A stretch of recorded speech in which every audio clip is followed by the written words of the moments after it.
Amigas. Hey everybody, how's everybody doing? Hi. Good. I'm good. Happy to see you all staying healthy. Yeah. So today we're gonna do another Zoom podcast just because we're still under quarantine. Today we're gonna be discussing chapter 5 through 10. So we ended right at the end of 4, starting 5, and then it goes into like the first page of 10. So we're just gonna stick to 5 and 10 for today. Okay. We're going to stop at chapter 10. So what are you guys thinking about the reading so far? I think it's getting really good. Now that it's I think we just ended about talking about your life partner. That's very interesting for us women. Mm-hmm. Maybe are you liking it? Yeah, I'm liking it. It's definitely letting me know that, at least validating some things that I went through as far as getting by through my career and progressing in the medical field. So like decisions that I had to make as far as being a mommy and trying to get a new job, when the right time is and when it was not. I dwelled a lot on some things. So just hearing her story out kind of validated some feelings that I had. So yeah, it's a good one. So we start with chapter 5, where she kind of starts talking about what is a peer mentor. I used to run a peer mentoring service. Well, I was one of the supervisors for a peer mentoring service. And one line that really stuck out to me was great leadership is conscious leadership. So it's kind of like where we called it modeling. So it's like, that your colleagues and, your employees, like, they're watching you, people are watching you. So just by modeling what you do, being conscious of the fact that that's something that, the people around you are going to kind of pull from, right? I liked that. And then on what page was it where she talks about how your peers can be your mentors? Oh, that one's at the bottom of page 74, the last paragraph. Okay. So peers can also mentor and sponsor one another. There is a saying that all advice is autobiographical. Friends at the same stage of their careers may actually provide more current and useful counsel. And I think that kind of makes sense. I think we can all think about like being in a similar position as another colleague and being able to learn from them and grow with them, and getting advice from them, and kind of, when we're making those big decisions of like, what's my next career goal or what's my next opportunity, I think a lot of times your colleagues are seeing how you work. And so they're kind of better equipped to tell you like, oh, that's a great idea, or I see you in this position or this role, right? Yeah. Yeah. And I mean, I like the fact that she says friends at the same stage of their careers may actually provide more current and useful counsel. And at that time, it says that several of her older mentors had advised her to go against the job at Google. But yet almost all of my peers understood the potential of Silicon Valley. Peers are also in the trenches and may understand problems that superiors do not. And I think that is like it almost seems like it happens more because they can understand you on the level that you're at. I think us three, we have gone through our waves of partying, and yet we were like being moms or single or engaged, getting married, going to college. We were in so many different stages, but yet we were all going almost towards the same direction and in the same level of either being, outgoing and being partying here and there, some more than others at times. But it was always very leveled for all of us in the direction we were going. And I think we come to each other for a lot of those decisions, like what should my next move be? We really work with each other and advise each other because, like you said, like we're side by side, right? Right.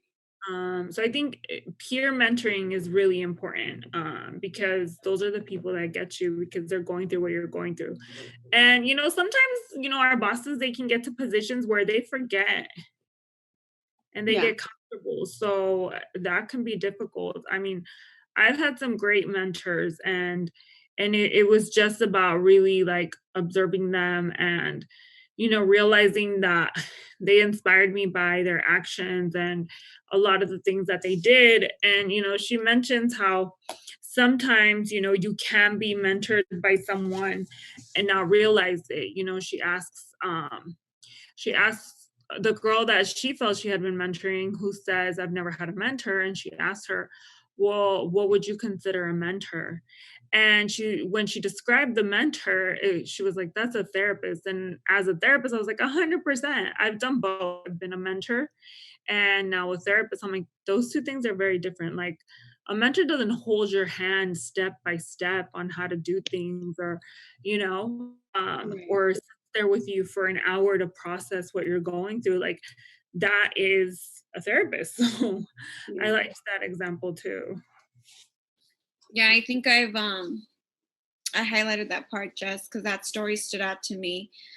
I've had a lot of good bosses that have inspired me.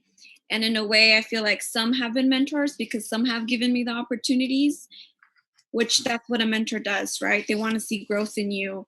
And the one thing that I highlighted was in 68, and she says, get a mentor and you will excel. Instead, we need to tell them, excel and you will get a mentor. So that, I think, is what really defines my journey in my career, where the more I work hard and I take every opportunity that I have that's given to me, whether it's for growth or for personal benefits, I feel like the more that I do and I take risks and I learn, I feel like I attract more valuable people and more better resources. And I feel like that's why I am where I am now. And I feel like I finally have the perfect boss in a way where I respect, I admire, and she's such a go-getter. And I'm so sad she's retiring. Oh, hopefully you get a new one, a good one. I know, girl. It's gonna be so hard to fit her shoes. So Yeah. but she's a mentor and I feel like she's a good example.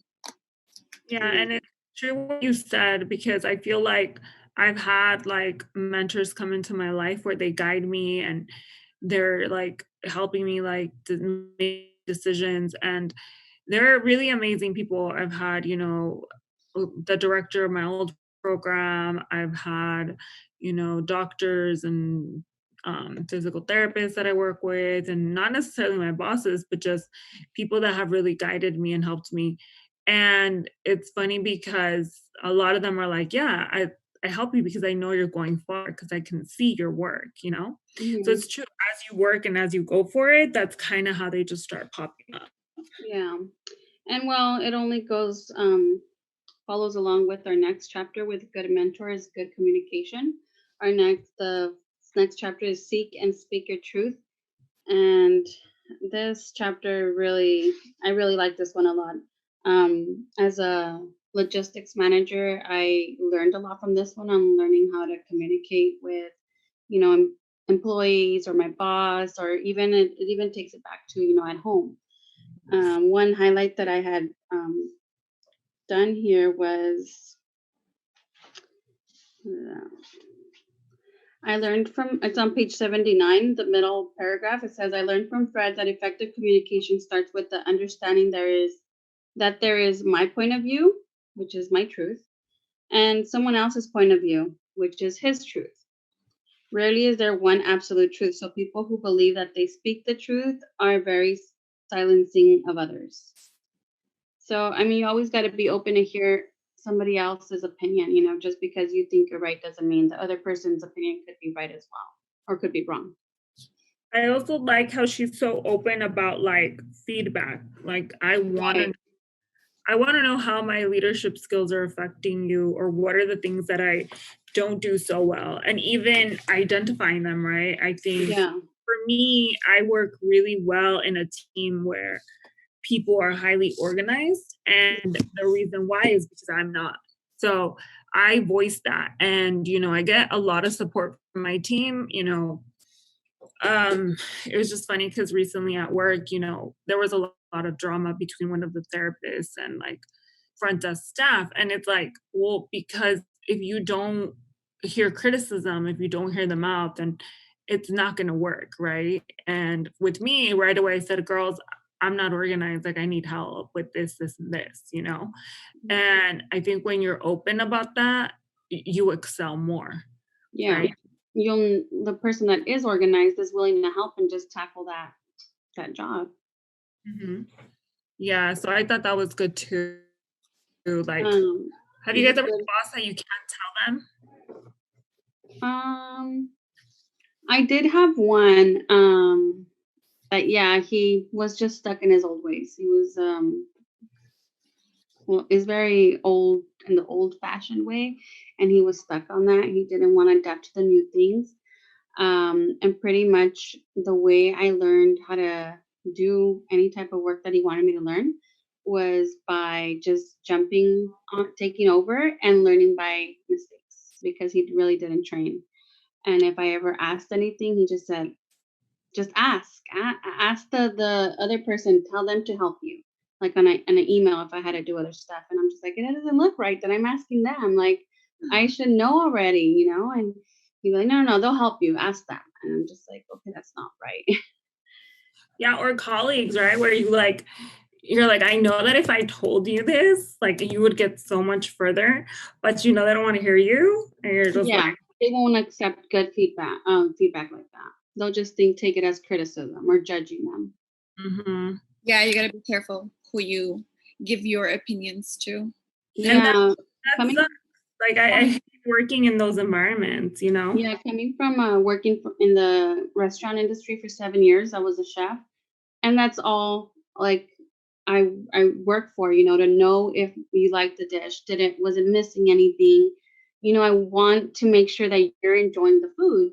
So I would always be like, tell me what is it missing, and it's not because I don't think my dish was good, but it's just like I know I can improve it, and for more people to like it, it's not only to my liking, but to a more bigger crowd. So I would always want feedback, like, what do you guys think? What does it need? What can I do? Where can I improve?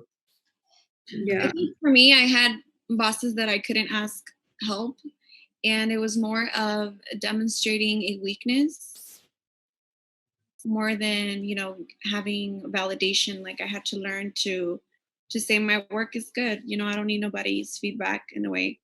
And I think some people get so hung up on that, like, and they go through a lot of struggle because they're like, I'm doing all this work and they're not recognizing me. Yeah, I was like, like well, the example that he gave there, or that she gave when she was working at in Facebook with Mark, and that he took like some classes to learn Chinese to understand people better that work there.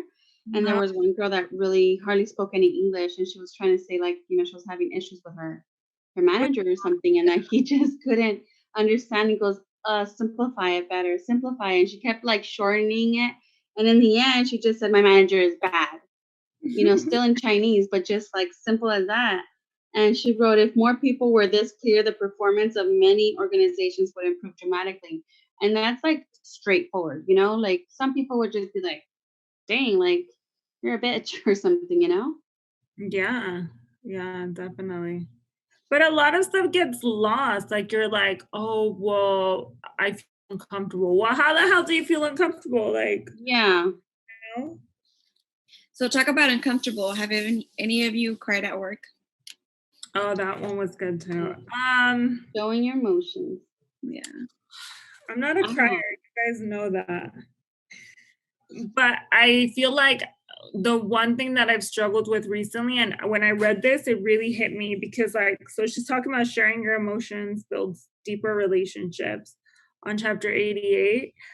Motivation comes from working on things that we care about. It also comes from working with people we care about. So, like, breaking down, like, you build this relationship, right? Like, you crying shows you care. Yeah. And it's so true because I feel like we stick longer to jobs that we care about, even if they're not the greatest, just because we care, like that's Yeah. such a big component. And I was like, that's so true. Like, I feel like I work harder for people that are honest and real. Yeah, I agree. I've done the same. where it was, I know that I should look for another job to continue to succeed and, escalate in my work, but you felt just this connection of, working with them still, and felt bad for leaving. Yeah. That guilt. Huh? Yeah, the guilt. Guilt. Yeah. But you know what? It's funny because like how she talks about like how, she used to think that keeping it professional was the most important thing. And I think, and you guys have seen me struggle with this where it's like, well, like on my private practice Instagram, like how much of myself am I sharing? Like, oh, is that professional? Like, can I do that? Right. I think like even on my website or stuff like that, like in a lot of things, I'm like, I try to stay professional. And Yeah. I was reading That's a thin line, because sometimes some people will feel like, well, they might connect more with you because you will put your challenges out there, your personal things. And yeah. others will judge you for it. So it's a thin line to share or not share.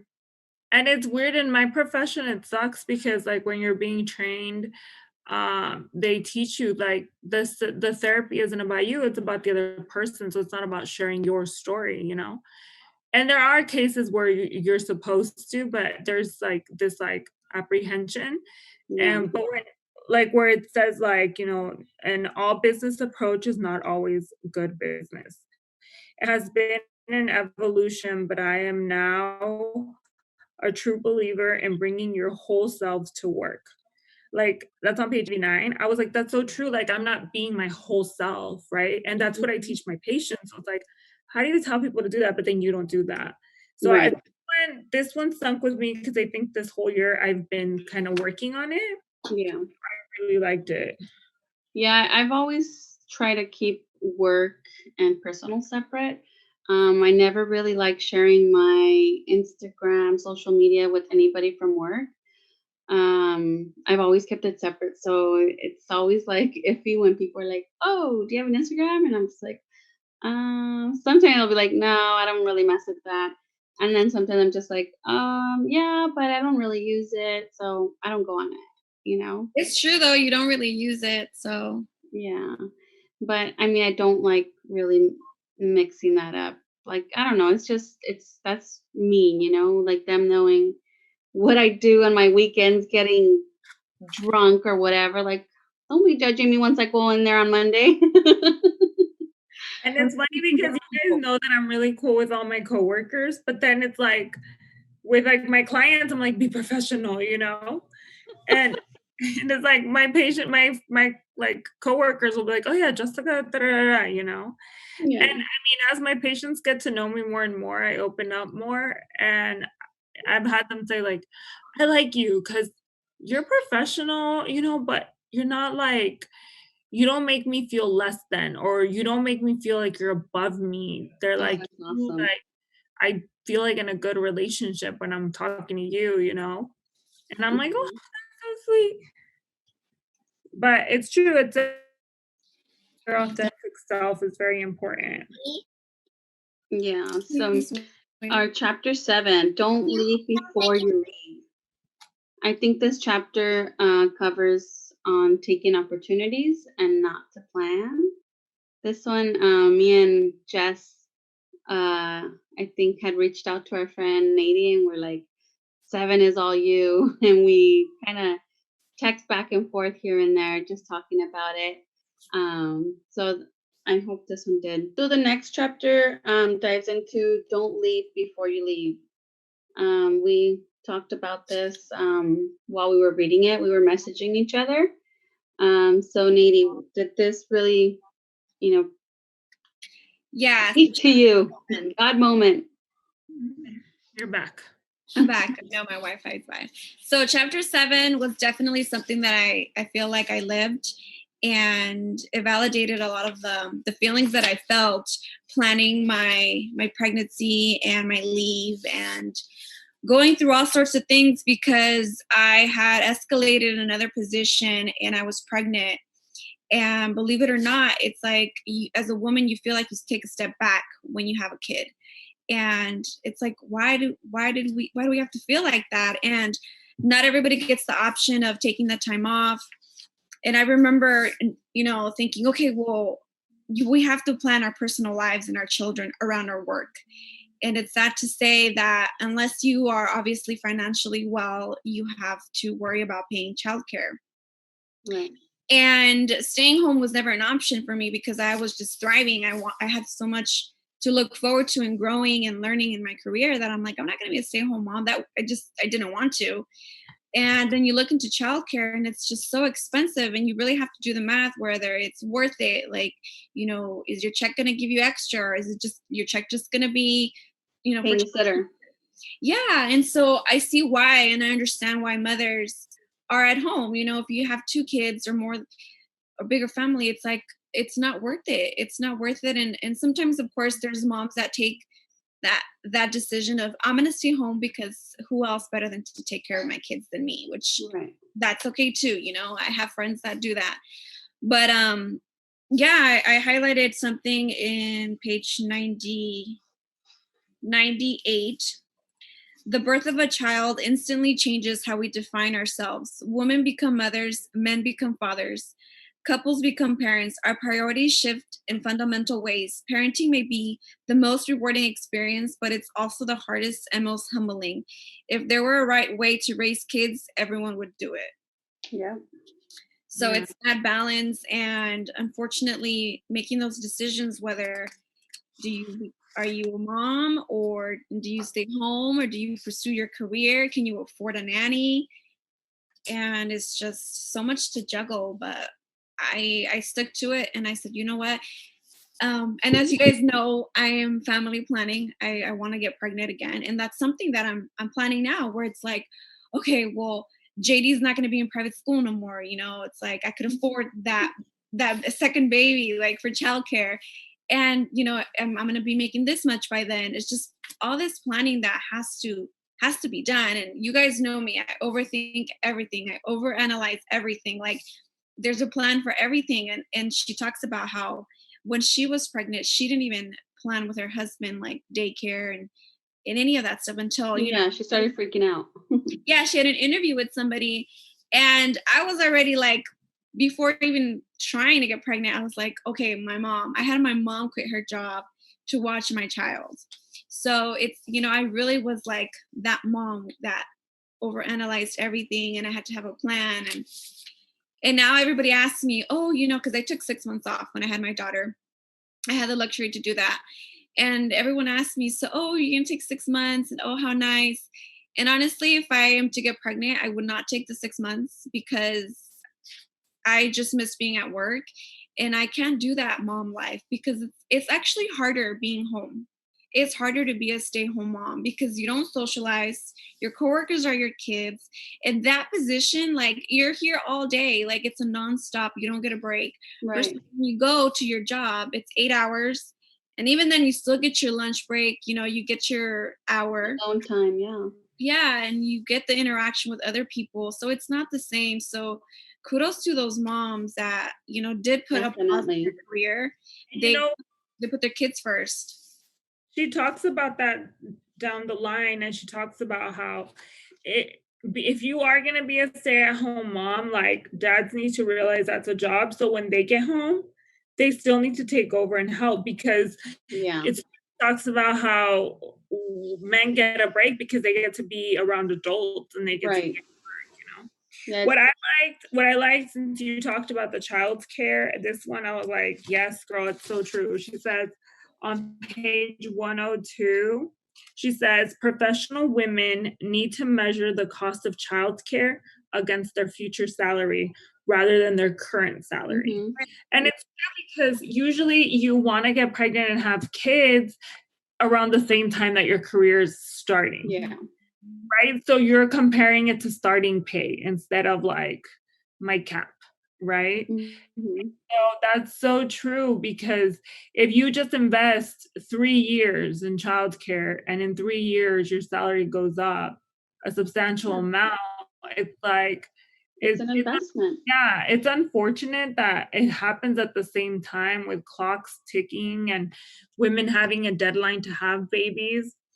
But it's like, if we just hold on, like, Or then this last page, 103, she says, don't enter the workforce already looking for an exit. Don't put on the brakes, accelerate, keep a foot on the gas, pedal until a decision must be made.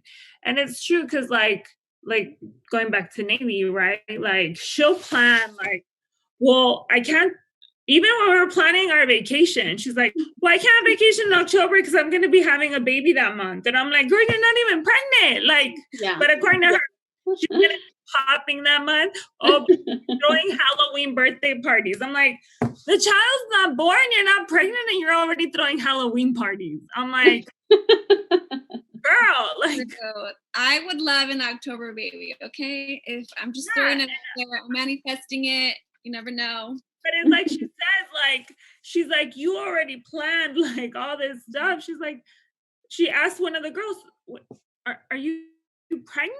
And she was like, no, I don't even have a boyfriend. Yeah. Like, girl, like, yes, I want a June wedding, they say, but come on, like, you don't even have a man yet. Like, yeah. And I was like, just plan your life date. I mean, obviously all of us, especially us, like we're very like, well, I know like I have my next 5-10 years of my life planned, you know, like Navy, like I just sent you guys a goal setting tool because, you know, I'm all about that. Yeah. But I'm also very much, and you guys know this, like whatever happens, happens. Like, you know, Let it come. Yeah, I'm very like risk taker. Like if life takes me on a completely different direction, I'm like, whatever, let's go, you know. So I think don't be rigid in that plan. Like she says, like accelerate, make the plans as they go, you know. Yeah, I really like this new word that I think we should all start using. We always say, you know, you're a working mom, and that just needs to get out of our dictionary. And the new word is a career-loving parent. Oh my God, I underlined that too. Career-loving parent. Yeah. I really love that. I was like, yeah, that's exactly it. Yeah. Page 97 at the top. Yes. Yeah. And it's also huge, that flexibility. Like she talks about Facebook being so flexible and understanding the whole family and work balance that I'm just like stunned. Like I wish every employer was that flexible. Yeah, there's maternity and paternity and the same amount for both. Yeah. So it's like, wow, I wish I had that before, but I do now, which is great. Even flexibility for school, because obviously we want to keep growing, but yes.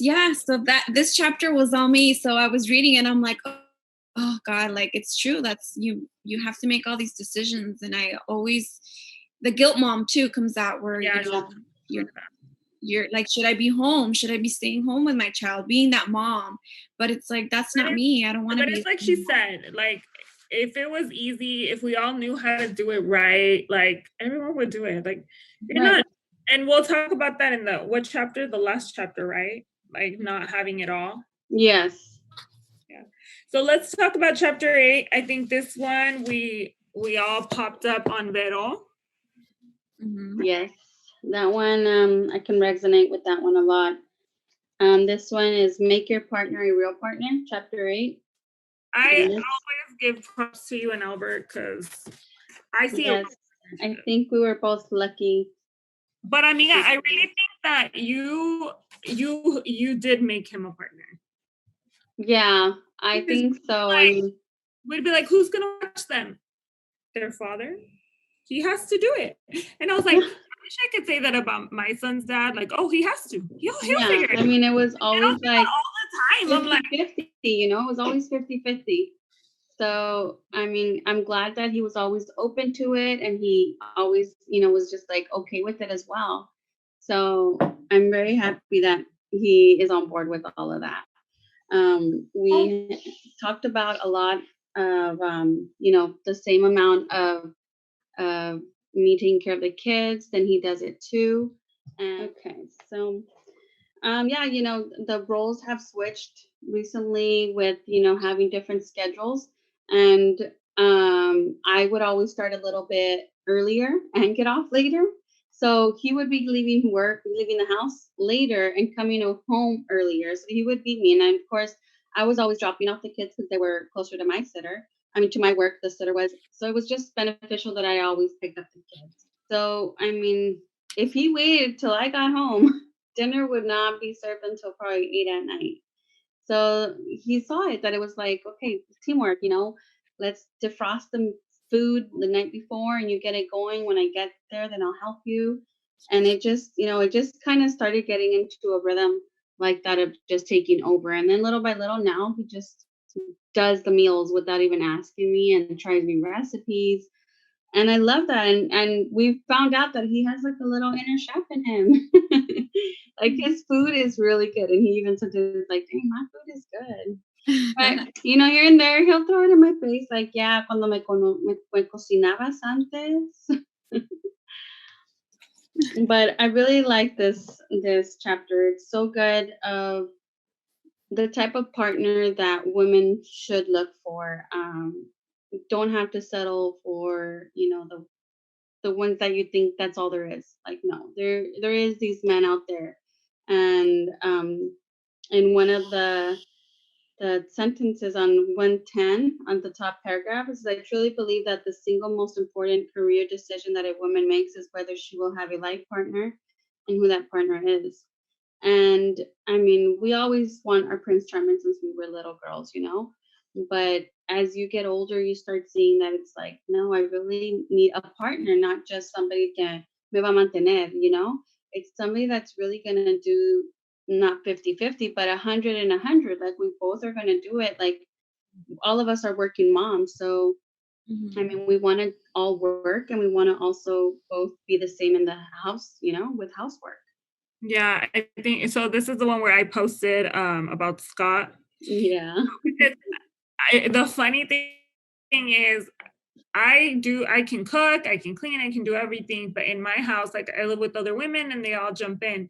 And so my aunt always takes the role of making my son's lunch because I'm picky, but I don't do it, right? And so I'm reading it and you know how she's like calling him. My tia went to Mexico for a week and I'm picky, so my child's not going to eat school lunch. So I wake up every morning to make him lunch. And one day I'm at work and I'm like grabbing my fork and I was like, oh, I didn't put any utensils in his lunch. Wow. I'm like, he's a smart kid. He figured it out.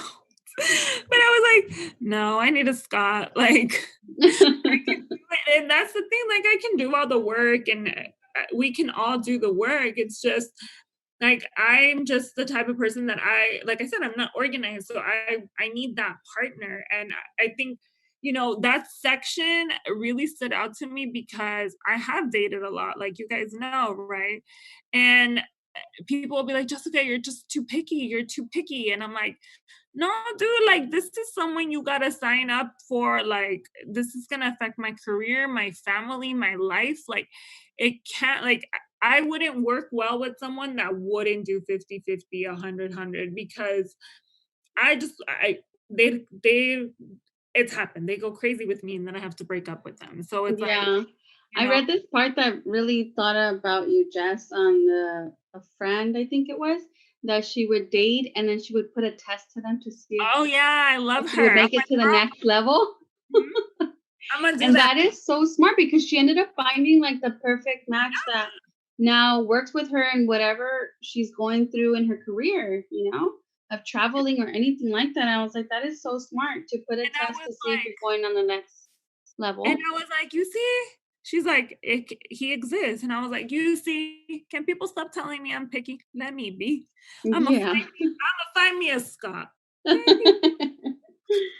I agree. This one is a good one for all of the girls trying to look at the perfect picture of how it should be. It's a good chapter to read, single or with family, with kids.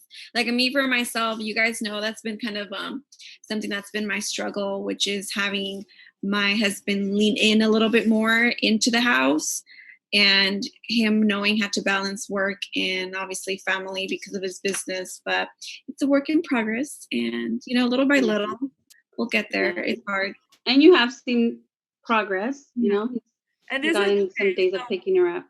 The one hopeful thing is, she says, it's not about biology, it's about consciousness, which means we're not born that way. Like we can all change, Right. It's about a willing mother and a willing father are all it requires. So there's hope.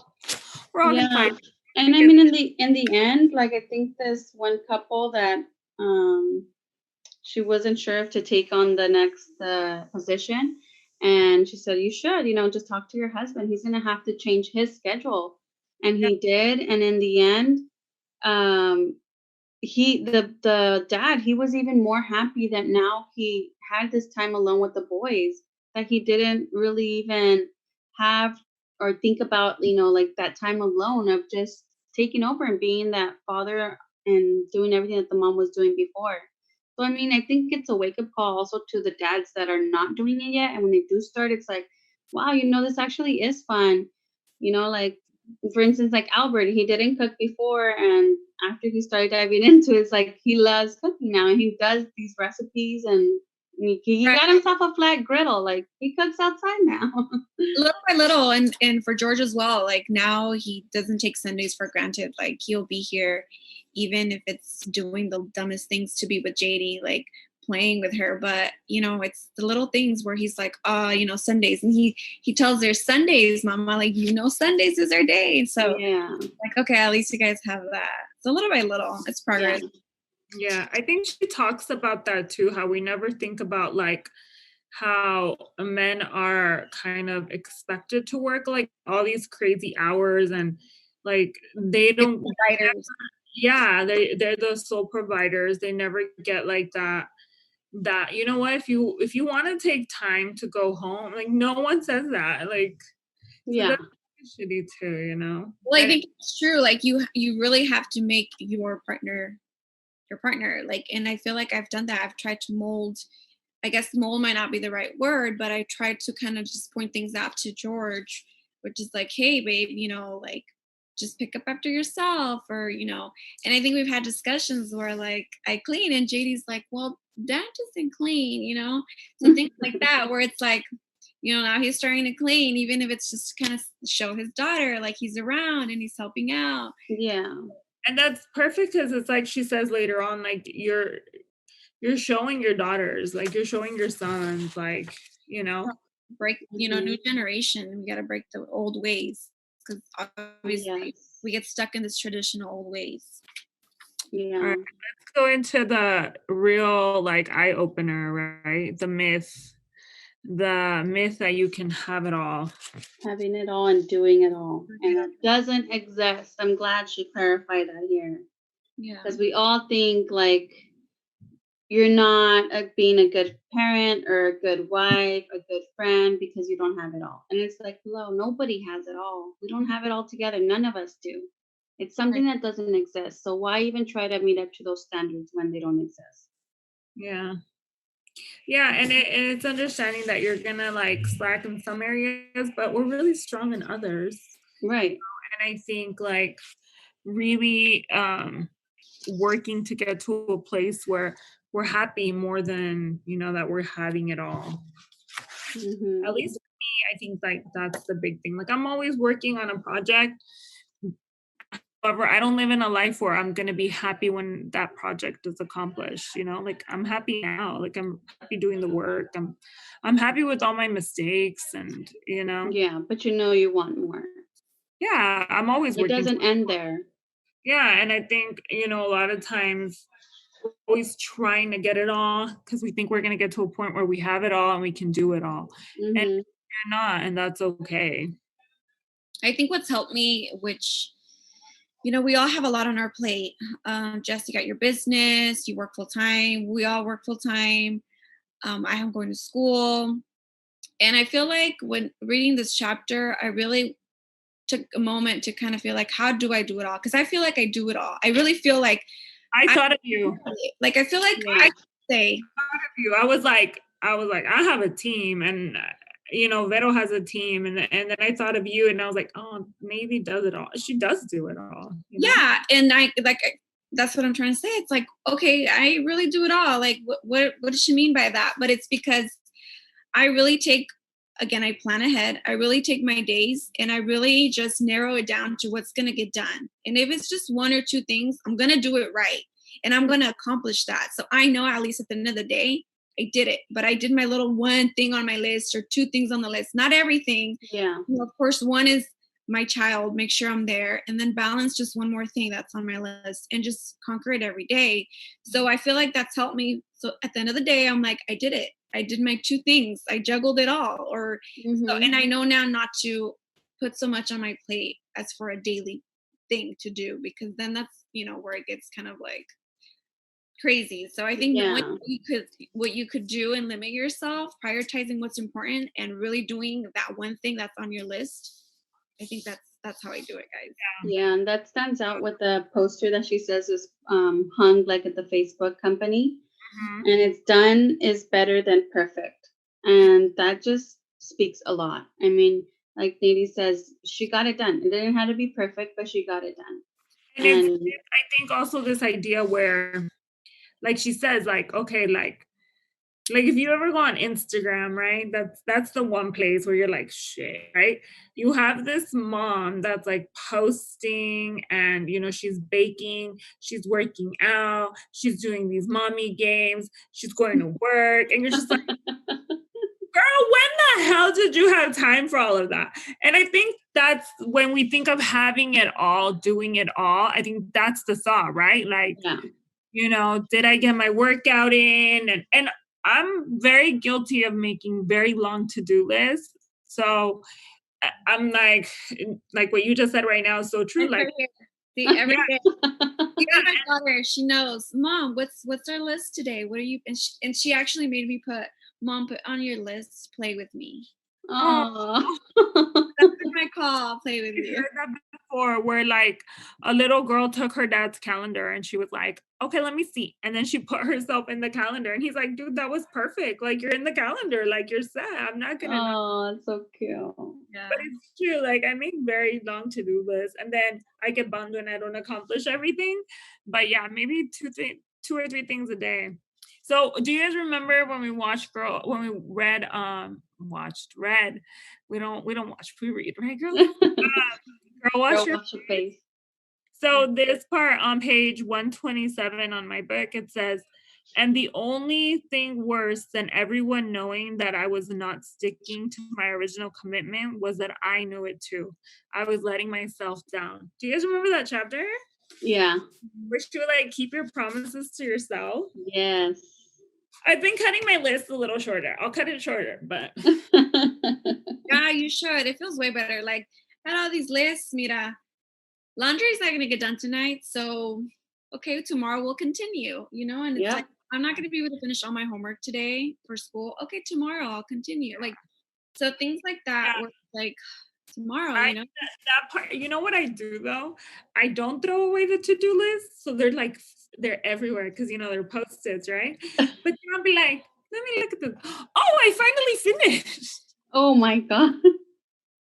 Or do you remember like, oh my God, I never did it? Well, that doesn't really happen. I'm good. Okay. But it's like maybe just that, like, it's gonna get done. It's just gonna get done that day. And like mine, I do to do, and then I put the date. So when I feel like I find them all over my room, I'm like, oh, let me check. Okay, I finished everything. I also learned to balance things that I could get done Monday through Friday versus the weekend. Like that's true. I had to separate where my stuff is on Saturdays and I try to be all about JD Monday through Friday because she's in daycare all day.